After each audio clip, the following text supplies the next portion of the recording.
I hear people all the time saying how great vinyl is compared to digital. Well, I bloody hate the stuff, and here's why. Hello. Vinyl was my first love, my addiction, my work, my life. I bought my first record aged 3, Holst's Planet Suite. I was mesmerised. I realise now that it was already too late. I had been caught. I was infatuated with this shiny black plastic that magically brought forth such fantastic aural delights. From musical youth to Adam and the Ants, the Blockheads and Herbie Hancock, I had been caught in its grip.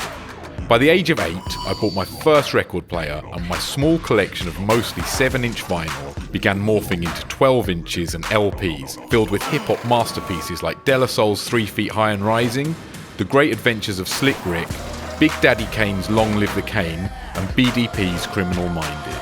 These sat alongside all-time classics from Jimi Hendrix, James Brown, Funkadelic and Black Sabbath, as well as influential new music like Unique 3, Rebel MC, Nirvana and Soul to Soul. It was now the early 90s, and my older sister and the other half of Beatnik, DJ Nikki, had acquired a pair of Technics 1210s.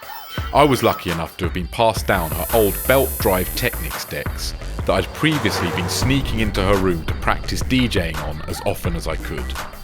Now I was set. I could spend every spare minute I had honing my skills and improving my mixes, indulging in my addiction. I don't think in history there has ever been a period as musically exciting and innovative as the late 80s into the early 90s. The US was overflowing with the most amazing hip-hop and sampling creativity, while the UK was making technological advances in music the likes of which had never, and probably will never, be seen again.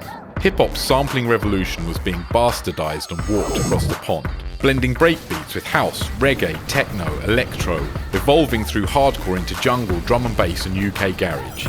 There was a buzz in the air, and everything was fair game, from sampling films, children's TV, rock, classical music and everything in between. Samplers were being pushed to the limits in people's bedrooms across the country, and the most interesting art in the world was being created in flats and 3-bed semis across the UK. Everywhere you turned, there were more and more spectacular creations being released, and I wanted them all in my collection. Jungle was doing things never before done with music. It was an entirely original homegrown artistic movement with more energy and excitement than anything I'd ever seen. My collection was growing, filled with British gems spanning jungle, drum and bass, trip-hop, UK hip-hop, garage, house and more. Classics like Omni Trio's Soul Promenade remix by Nookie, Trip to the Moon Part 2 by Acen, Code Red by Conquering Lion, Origin Unknown's Valley of the Shadows, Terminator by Roughage Crew, and that's just the jungle. Timeless classics in other genres were coming out like Dummy by Portishead, Prodigy's Experience, 4 Heroes 2 Pages and Aphex Twins' Come to Daddy EP. I was also snapping up US and international classics. Anything produced by DJ Premier, Jay Dilla, Masters at Work, and albums including Doggy Style by Snoop Dogg, D'Angelo's Brown Sugar, Daft Punk's Homework, A Tribe Called Quest's Midnight Marauders, and Blackout by Method Man and Redman. All the while, I was adding more classics from throughout history. Bob Marley, Kraftwerk, Pink Floyd, Stevie Wonder, The Kinks, Thelonious Monk, the list was never ending. Every penny I had was spent on vinyl, bought in the amazing atmosphere of the London record shops like Black Market, Unity, Section 5, or even searching through crates in Record and Tape Exchange for second-hand releases. Every spare minute I had was spent with my friends mixing, practicing my turntablism skills, setting up my studio, and teaching myself how to produce music. My record bag never left my side, and I DJ'd at every party, club, illegal rave and festival I could, whether paid or not. If I wasn't DJing, I was sneaking into clubs years before we were allowed in.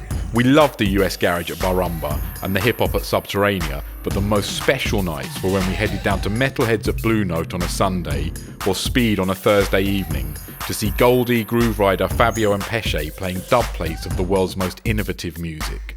We were witnessing the birth of some great artistic works being forged.